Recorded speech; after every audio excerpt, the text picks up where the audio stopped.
పంచలేదు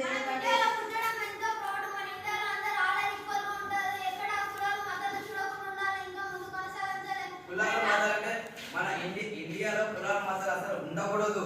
అందుకోసమే మన దేశానికి వెన్నెముక రైతు. మన పంజాబ్ నుంచి మనం వెళ్తుండ్రు. ఇంకోటి కానీ ఈ సమాజం ఏం చేస్తుంది తెలుసా? రైతులను మొత్తం ఎట్లా అంటే నాశనం చేస్తున్నారు. రైతులు పండించిన పంటని వాళ్ళు తీసుకోవాలని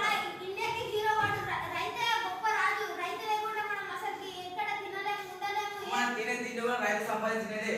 ఇప్పుడు డైనింగ్ రైతు కానీ పండుగలు ఒకటే మాట మీద ఒక్క దెబ్బకి కూర్చున్నారంటే మీరే రైతు పండించి అమ్మకుండా వాళ్ళ ఇంట్లోనే పెట్టుకుంటే మీకు ఎలా ఉంటది? దీనికి కానీ సంపాదించి తెలుసా? పంట మొత్తం పోతున్నాయి, రైతు మొత్తం సూసైడ్ చేసుకోమని చెప్తుంది. ఇవాళ ఏం జరుగుతుంది? పెద్ద పెద్ద రాజకీయాల వాళ్ళ నాయకుల వాళ్ళని సరిగా అందరూ అనుకుంటారు ఇది ఆ రాజకీయంలో వచ్చిండు వాడు మంచి చేశాడు. ఎప్పుడు ఇప్పుడు వరకు వచ్చి కానీ ఒక్కడు మాత్రం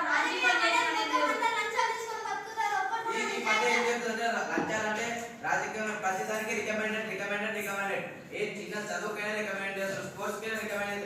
డబ్బు ఉంటే ఏం చేయగలుగుతుంది? స్పోర్ట్స్ అంటే మనం ఆడే ఆటలు మరియు రన్నింగ్, ఫిట్నెస్ ఇటువంటి ఒలింపిక్స్ ఎన్నో ఆటలు అన్నిటిని స్పోర్ట్స్ అని అంటారు. స్పోర్ట్స్ మనం అనుకున్న సాధించామనుకో, స్పోర్ట్స్ లో ఒక స్థాయికి ఎదిగినామనుకో, మన దేశంలోనే కాదు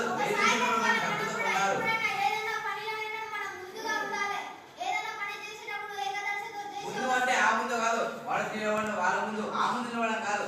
ముందు అంటే మనం ఒక సాధించి ఒక ప్లేస్ కొనడమే అది ముందు. పైకి ఒక మెట్టి ఎదగడమే ముందు అంటే ఏదో వచ్చి లైన్ వాడదాం ముందు మంది కాదు. ముందు అంటే మనం ఒక పట్టుదల సాధించి ముందడుగులో ఉంటే అదే ముందు. కానీ కొంతమంది సాధించాలంటే మనకి ముఖ్యంగా కావాల్సిన క్రమశిక్షణ లేకపోతే మనం ఏం సాధించలేము. క్రమశిక్షణ ఒకటే కాదు, క్రమశిక్షణతో పాటు బుద్ధిబలం ఇట్లా ఉండాలి. బుద్ధిబలం క్రమించం మనకు ఉందనుకో మనం అనుకున్న సాధించాం అంటే సాధించామంటే ఒక్కసారి సాధించాం. కాబట్టి మధ్య స్ట్రగుల్స్ అవుతూ ఉంటాం. స్ట్రగుల్స్ ఎలా అంటే స్ట్రగుల్స్ అంటే మనం బ్రతికే జీవితంలో ఎన్నో ఇబ్బందులు అడ్డంకాలు వస్తాయి. అవన్నీ దాటి వెళ్ళడానికి స్ట్రగుల్ అంటారు. స్ట్రగుల్స్ అనేవి దాటడం అంటే ఏదో నేను ఈ ఊరు నుండి ఆ ఊరు దాటొచ్చా అది దాటడం కాదు. దాటడం అంటే మనం ఏదైనా ఒక ఏది